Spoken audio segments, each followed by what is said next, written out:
When I first started in college, it was back in 2012, and there was definitely concussion protocol that we had to follow, but I don't think we understood the science of what it was doing. And then in the middle of my collegiate career, that's when the CT research really, took off, and it was, national news. It wasn't just local news anymore. And I think athletes started to pay attention, and I don't know if it's because we're in this area and because it's at our school that it's so prevalent, but there is outlets for us to find the information if the athletes want to know it. I think people that play contact sports might not want to know, what's happening to their head when they hit it. Obviously, when you think about CT, the first thing you associate with it is football, and that was kind of like the big groundbreaking thing that kind of caused CT to come to the forefront of just researching concussion protocol. It has changed a little bit when it comes to soccer. For the most part, people don't necessarily think about soccer when they think about concussions, but it's definitely been something that myself and my teammates have been more conscious about now. I guess in a way it put a little bit of fear in us that if a concussion does happen, we should take it more seriously and make sure we're taking the necessary steps to remedy it. So yeah, it's definitely changed the last couple of years, kind of the whole stigma around concussion protocol and what you should do.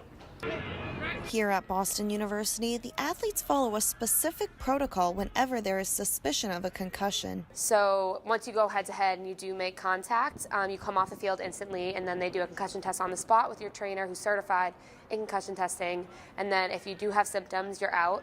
And I believe it's if you're symptom-free for a week, you can come back to running or working out, but still not contact.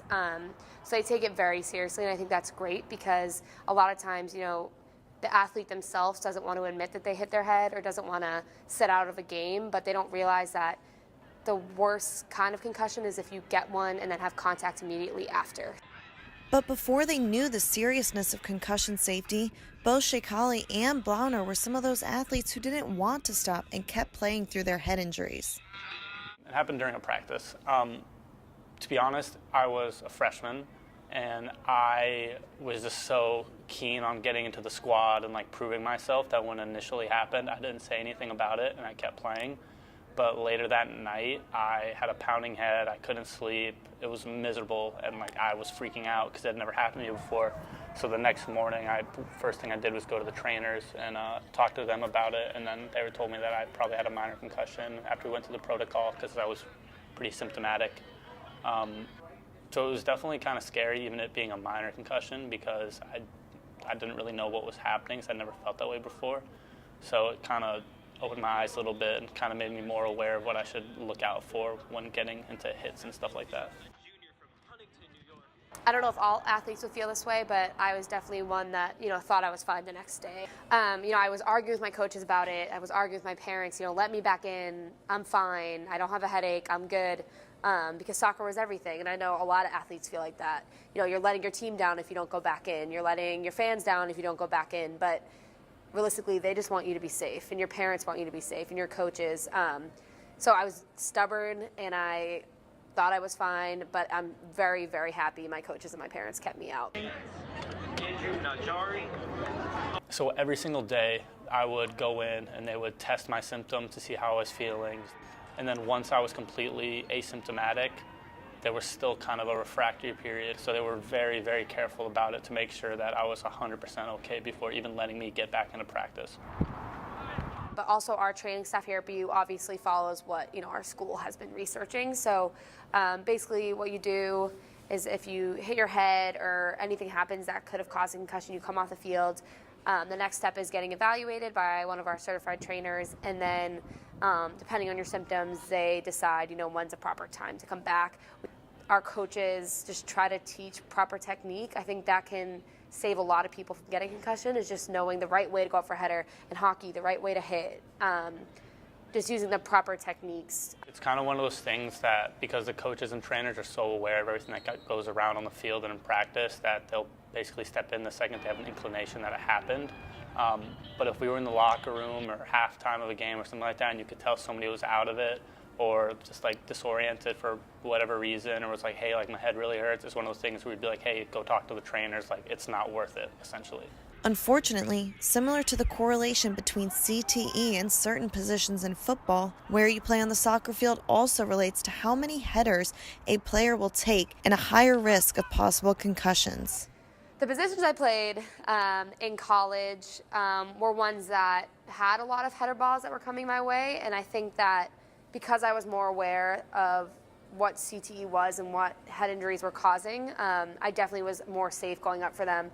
I wouldn't go for something that was dangerous because, you know, when you've had a couple and you realize that it could be affecting your life later on past your sport, I definitely think you're more aware. You have some guys on the team that are like challenged for every single head ball, and you kind of have to wonder if that's kind of taking a toll on them or kind of just how they feel. At some point you kind of have to wonder to what extent it's almost like too much, just constantly heading the ball.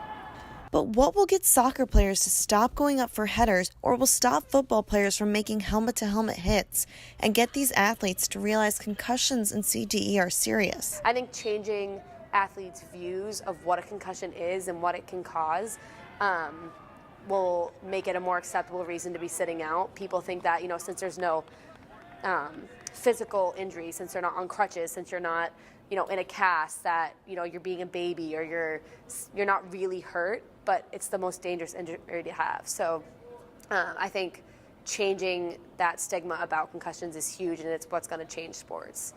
I think a good thing to do would maybe be expand that research a little bit to athletes inside other sports. In general, like soccer, that are more contact, even lacrosse, people hit each other all the time. So I think some more research should be done, kind of checking those sports to see whether or not it is as prevalent as it is in football, but I definitely think some of it will show up, which will kind of open the athletic community to the fact that it is not just a unisport thing, it's across all athletics. The question of whether athletes would go back and not play their sport is one of the most difficult to answer, because your sport isn't just something you do as a hobby, it's your entire life. Your teammates are your family, it's your pastime, it's what you love doing, it's what gets stress out. It's so much more than just a sport that I can't say that I wouldn't have played. I loved it too much, and it gave me so much in my life that I probably would have played. And I know that that's not the answer people want to hear. That's not you know, what people want football players to be saying, that, you know, they would have done it anyway. But I think a lot of athletes might feel that way. And if the technique of a sport can change, or the rules of a sport can change, people won't have to look back and say, oh, I wish I didn't play this sport. They can say, I played the sport in a safer way.